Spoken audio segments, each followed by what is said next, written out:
ಇವತ್ತು ಒಂದು ಸ್ಪೆಷಲ್ದು ತಿಂಡಿ ಮಾಡ್ತಾಯಿದ್ದೀನಿ. ಅದ್ರ ಹೆಸರು ಟ್ಯಾಕೋಸ್ ಅಂತ ಹೇಳಿಬಿಟ್ಟು. ಅದಕ್ಕೆ 6 ಆಲೂಗೆಡ್ಡೆ ತೊಗೊಂಡಿದ್ದೀನಿ. ಈ ಆಲೂಗೆಡ್ಡೆನ ಬೇಯಿಸಬೇಕು. ಕುಕ್ಕರಲ್ಲಿ 3 ವಿಷಲ್ಲು ಕೂಗಿಸ್ಬೇಕು. ಇದನ್ನು ನಾವು ಆಲೂಗೆಡ್ಡೆ ಪಲ್ಯಕ್ಕೆಲ್ಲ ಬೇಯಿಸ್ಕೊತೀವಲ್ಲ ಆ ಥರ ಬೇಯಿಸ್ಕೋಬೇಕು. ಈ ಟ್ಯಾಕೋಸ್ ಅನ್ನೋ ತಿಂಡಿನ ಮಕ್ಕಳು ಸ್ಕೂಲಿಂದ ಬರ್ತಾರಲ್ಲ ಆ ಟೈಮಲ್ಲಿ ಮಾಡಿಟ್ಟು ಕೊಟ್ಟರೆ ಅವರಿಗೆ ಖುಷಿಯಾಗುತ್ತೆ. ಅವ್ರಿಗೂ ಒಂದು ತಿನ್ನೋದು ಒಂಥರ ಎಂಜಾಯ್ ಮಾಡ್ಕೊಂಡು ತಿಂತಾರೆ. ನಾನು ಆಲೂಗೆಡ್ಡೆನ ಕುಕ್ಕರಲ್ಲಿ ಬೇಯಿಸ್ತಾ ಇಲ್ಲ. ಕುಕ್ಕರಲ್ಲಿ ಬೇಯಿಸೋದಾದರೆ 3 ವಿಷಲ್ಲು. ನಾನು ಇನ್ಸ್ಟಾಪಾಟ್ ಅಂತ ಕುಕ್ಕರ್ ಇದರಲ್ಲಿ ಇಡ್ತಾ ಇದ್ದೀನಿ. ಇದರಲ್ಲಿ ಸ್ಟೀಮ್ ಅಂತ ಅದರಲ್ಲಿ ಇಟ್ಟರೆ ಸಾಕು.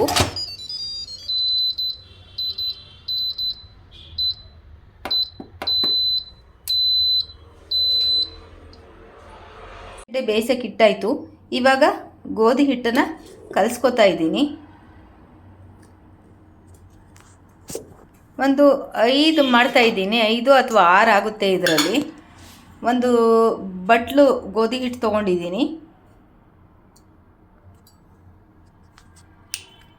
ಅದಕ್ಕೆ ಗೋಧಿ ಹಿಟ್ಟಿಗೆ ಒಂಚೂರು ಉಪ್ಪು ಹಾಕಿ ಕಲಿಸ್ಕೋಬೇಕು. ಚಪಾತಿ ಹಿಟ್ಟು ಕಲಿಸ್ತೀವಲ್ಲ ಅದೇ ಥರನೇ ಕಲಿಸ್ಕೋಬೇಕು.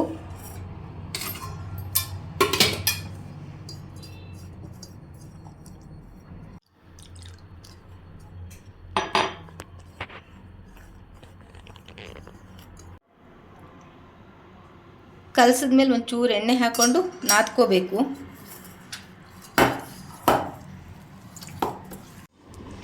ಗೋಧಿ ಹಿಟ್ಟನ್ನು ಚಪಾತಿ ಹಿಟ್ಟು ಅದಕ್ಕೆ ಕಲಸಿದ್ದೀನಿ. ನಾವು ಮೈದಾ ಜಾಸ್ತಿ ಯೂಸ್ ಮಾಡಲ್ಲ, ಗೋಧಿ ಹಿಟ್ಟನ್ನೇ ಜಾಸ್ತಿ ಯೂಸ್ ಮಾಡೋದು. ಪಿಜ್ಜಾ ಮಾಡಬೇಕು, ಏನೇ ಮಾಡಬೇಕು ಅಂದ್ರೂ ಮೈದಾ ಯೂಸ್ ಮಾಡಲ್ಲ, ಕಡಿಮೆನೇ ತುಂಬ.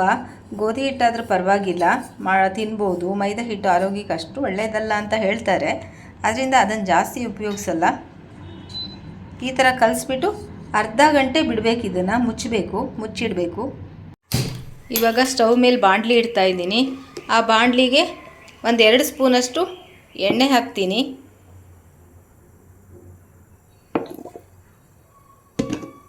ಕಾದಿದೆ. ಒಂದು 10ರಿಂದ 12 ಒಣಮೆಣಸಿನ್ಕಾಯಿ ತೊಗೊಂಡಿದ್ದೀನಿ. ಅದನ್ನು ಫ್ರೈ ಮಾಡ್ಕೋತೀನಿ. ಫ್ರೈ ಮಾಡ್ಕೊಂಡು ಇದನ್ನು ಸಪ್ರೇಟಾಗಿ ತೊಗೋಬೇಕು, ತೆಗೆದಿಡಬೇಕು.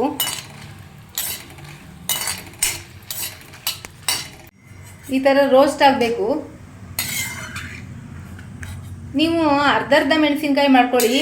ಇಲ್ಲಾಂದರೆ ಇದು ಉಂಡೆ ಮೆಣಸಿನ್ಕಾಯಿನೇ ಹಾಕಿದ್ರೆ ಡಬ್ಬನ ಚಾನ್ಸಸ್ ಜಾಸ್ತಿ ಇರುತ್ತೆ. ಆಮೇಲೆ ಮೈ ಮೇಲೆ ಎಲ್ಲಾದರೂ ಹಾರುತ್ತೆ.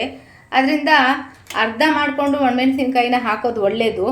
ಇವಾಗ ಈ ಎಣ್ಣೆಗೇ ಈರುಳ್ಳಿನ ಉದ್ದುದಕ್ಕೆ ಈ ಥರ ಹಚ್ಚಿಟ್ಕೊಂಡಿದ್ದೀನಿ. ಇದನ್ನು ಫ್ರೈ ಮಾಡ್ಕೋಬೇಕು.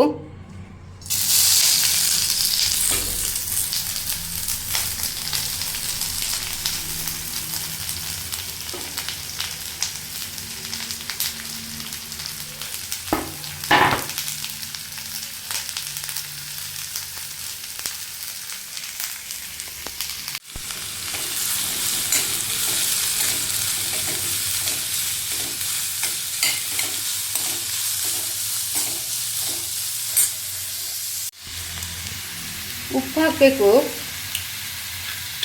ರುಚಿಗೆ ತಕ್ಕಷ್ಟು ಉಪ್ಪು.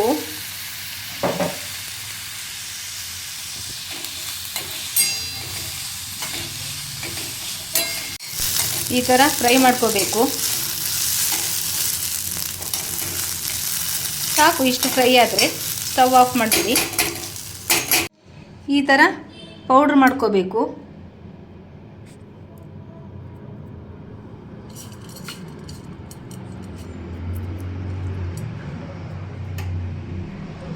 ಬೇಯಿಸ್ಕೊಂಡಿದ್ವಲ್ಲ ಅದ್ರ ಸಿಪ್ಪೆ ತೆಗಿಬೇಕು.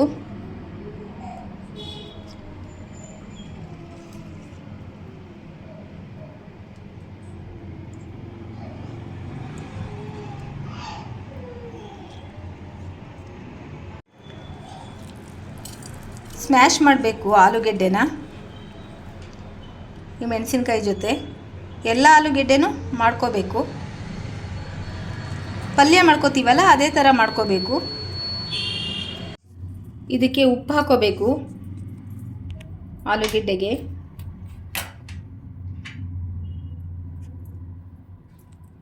ರುಚಿಗೆ ತಕ್ಕಷ್ಟು ಉಪ್ಪು.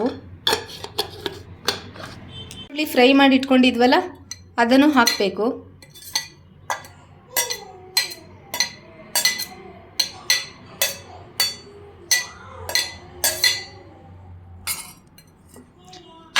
ಕೊತ್ತಂಬರಿ ಸೊಪ್ಪು,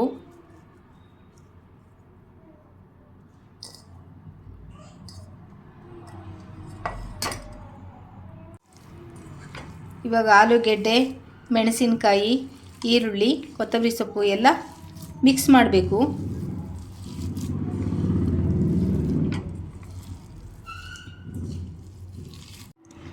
ಆಲೂಗೆಡ್ಡೆ ಪಲ್ಯ ರೆಡಿ ಆಯಿತು.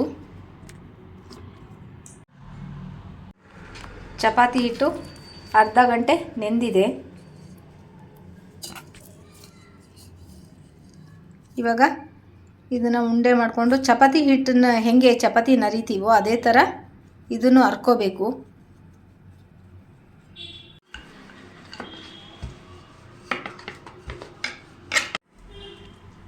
ತುಂಬ ದೊಡ್ಡದಾಗಿ ಹರ್ಕೋಬಾರ್ದು, ಇಷ್ಟು ಚಿಕ್ಕದಾಗಿ ಹರ್ಕೋಬೇಕು.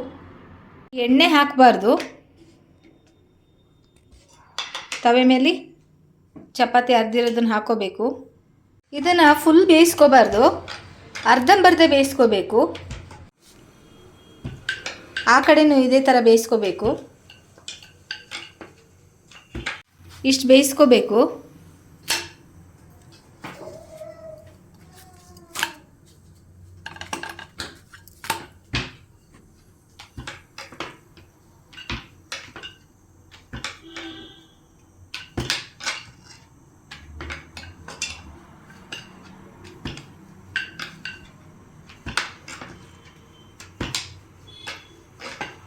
ಮೊದಲೇ ಒಂದು ಸ್ವಲ್ಪ ಅರ್ಧಿಟ್ಕೊಂಡ್ಬಿಟ್ರೆ ವಾಸಿ ಮಾಡೋದಕ್ಕೆ ಈಸಿ ಆಗುತ್ತೆ. ಯಾಕೆಂದರೆ ಅರ್ಧಂಬರ್ಧ ಬೇಯಿಸೋದ್ರಿಂದ ಸ್ವಲ್ಪ ಅರ್ಧಿಟ್ಕೊಂಡ್ಬಿಟ್ರೆ ಮಾಡೋದು ಈಸಿ.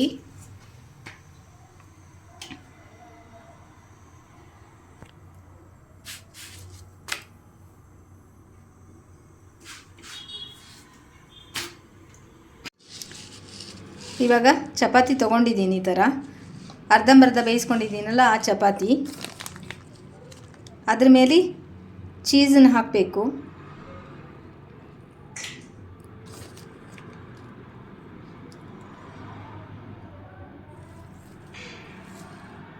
ಅದ್ರ ಮೇಲೆ ಆಲೂಗೆಡ್ಡೆ ಹಾಕಬೇಕು.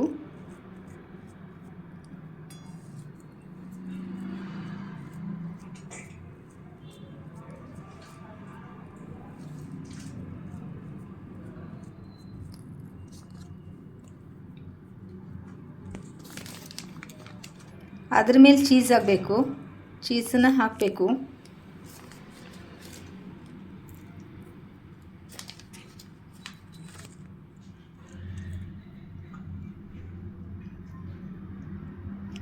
ಇವಾಗ ಅದನ್ನು ಮಡಿಸ್ಬೇಕು.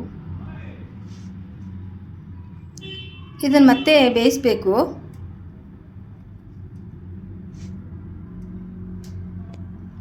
ಈ ಥರನೆಲ್ಲ ಮಾಡಿಕೊಂಡು ಮಕ್ಳಿಗೆ ತುಂಬ ಇಷ್ಟ ಆಗುತ್ತೆ. ಇದೆಲ್ಲ ಈಗಿನ ಕಾಲದ ಮಕ್ಕಳಿಗೆ ಈ ಥರನೆಲ್ಲ ಎಲ್ಲ ಕಡೆನೂ ಹೊರಗಡೆ ಸಿಗುತ್ತೆ, ಅದನ್ನು ನೋಡಿ ಇಷ್ಟಪಡ್ತಾರೆ. ಈ ಥರ ಮನೆಯಲ್ಲೇ ಮಾಡಿಕೊಡ್ಬೋದು, ಎಷ್ಟು ಚೆನ್ನಾಗಿರುತ್ತೆ. ಈ ಥರ ಮನೆಯಲ್ಲೇ ಮಾಡಿಕೊಟ್ರೆ ಅವ್ರಿಗೂ ಖುಷಿಯಾಗುತ್ತೆ.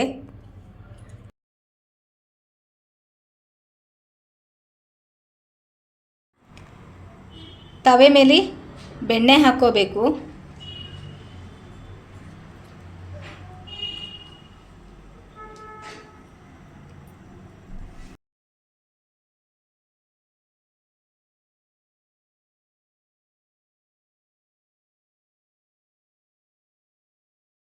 ಆ ಬೆಣ್ಣೆ ಮೇಲೆ ಇದನ್ನು ಇಡಬೇಕು, ಸವರಬೇಕು ಈ ಕಡೆ ಕ್ಲೀನಾಗಿ.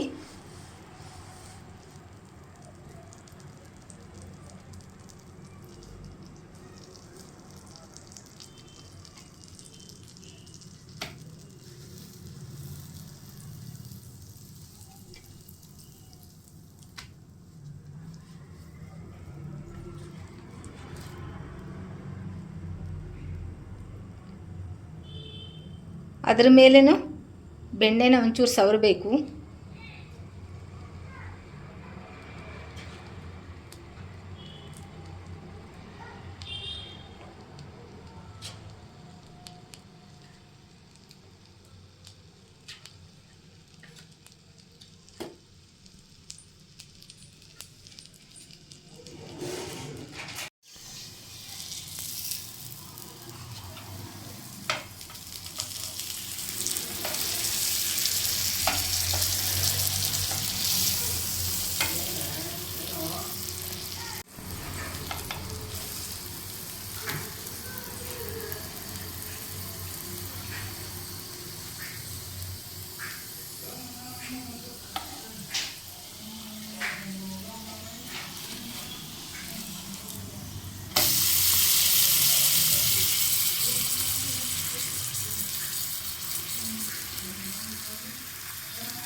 ಎಲ್ಲ ಕಡೆನೂ ಆಗಬೇಕು ಕ್ಲೀನಾಗಿ.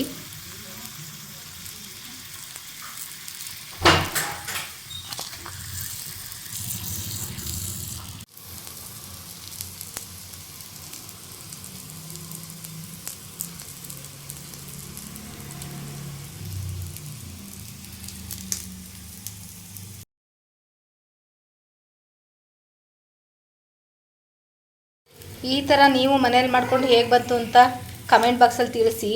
ಸಬ್ಸ್ಕ್ರೈಬ್ ಮಾಡಿ, ಶೇರ್ ಮಾಡಿ, ಲೈಕ್ ಮಾಡಿ, ಬೆಲ್ ಬಟನ್ ಒತ್ತಿ. Thank you.